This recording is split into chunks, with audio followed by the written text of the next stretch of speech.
Hi guys, it's me Teacher Gon. In our today's video, we will talk about factoring difference of two squares. So right now, we have here this problem, 36y squared minus 100. This one is an example of expression that can be factored using difference of two squares. So without further ado, let's do this topic. Before we solve this, ito muna ang uunahin natin. Here are the given problems. In solving difference of two squares or factoring difference of two squares, ito yung pattern na gagamitin natin. We have a squared minus b squared. This one is an expression. As you can see, your first term a squared is a perfect square. Your b square is also a perfect square. And as you can see, since difference yun, may subtraction sign sa gitna. And as you can see, ito yung mga given expressions natin. Now, to factor it out, ang gagawin mo lang naman is to prepare two sets of parentheses. And para makuha mo yung a plus b, a minus b, itong a natin, a, get the square root of your first term, which is a squared. The square root is a. Lagay mo dito yung a. Get the square root of your b square, that is b, and lagay mo lang positive, negative, or pwede rin namang negative and positive. So for you to understand well what I'm saying here sa ating pattern, let's start with number 1. Number 1, we are given x squared minus y squared. This one is a perfect square, and you have this negative or subtraction sign. Get the square root of x squared. Square root of x squared is equal to x. Square root of y squared is equal to y. Prepare ka ng dalawang parentheses. Ito and ito.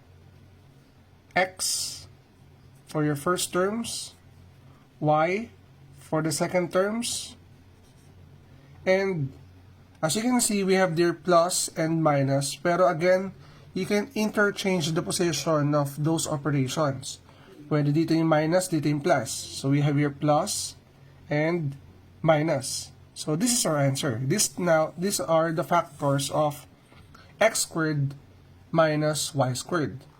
Now let's continue with number 2. In number 2, we are given x squared minus 16.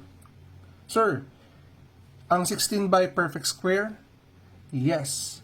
So the square root of x squared is x, okay? Ang square root naman ng 16 is equal to 4. So what will happen here? Mag-prepare tayo ng dalawang set ng parentheses. Lagay mo dito yung x and x. Square root of 16 is 4. 4 and 4. So pwede ditong minus and plus. Okay? So this is now, or these are the factors of x squared minus 16. As simple as that. Now let's move on with item number 3. For number 3, we have 25x squared minus 1. Pero kung napansin mo, yung ating first term, hindi lang siya basta x squared, meron tayong coefficient which is 25. Ang tanong dito, ang 25 ba ay isang perfect square? Yes. The square root of 25 x squared is equal to 5x. Ibig sabihin nito, sa ating parenthesis here,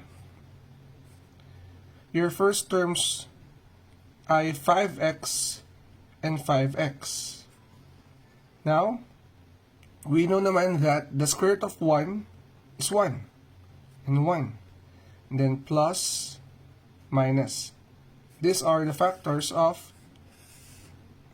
25x squared minus 1.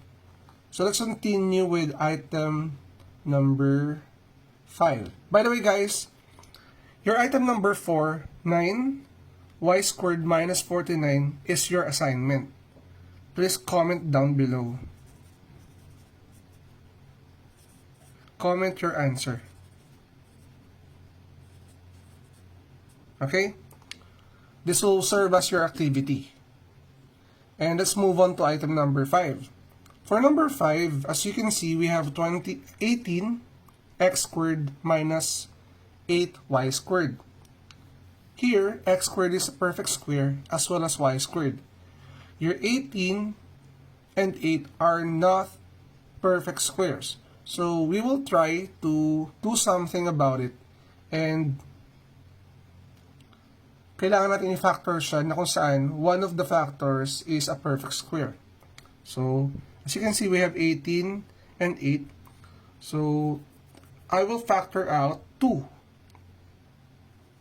Because, using common monomial factoring, I can produce 2 times 9x squared minus 4y squared. And as you can see, the first term, 9x squared, is a perfect square, as well as the second term. So what will happen here is we will get the pattern, factor it using difference of 2 squares. It will become 2. Then prepare tayong 2 sets of parentheses. The square root of 9x squared is 3x. So we have here 3x and 3x.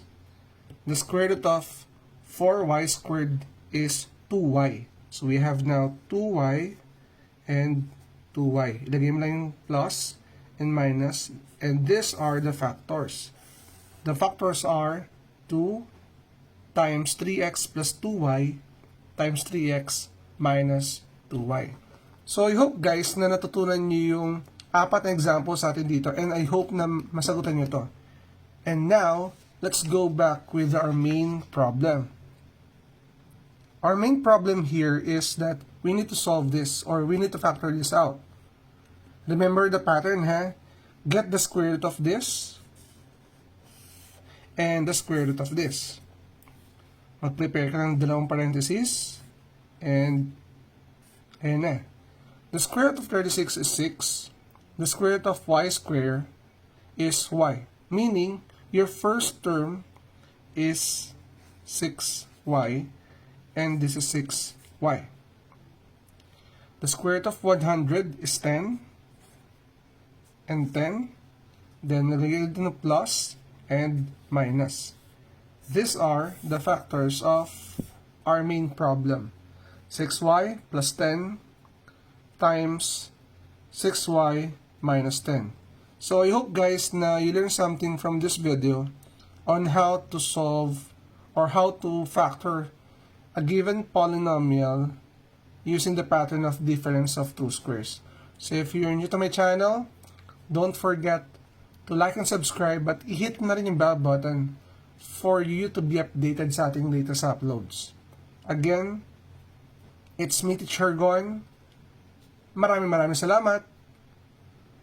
Bye-bye!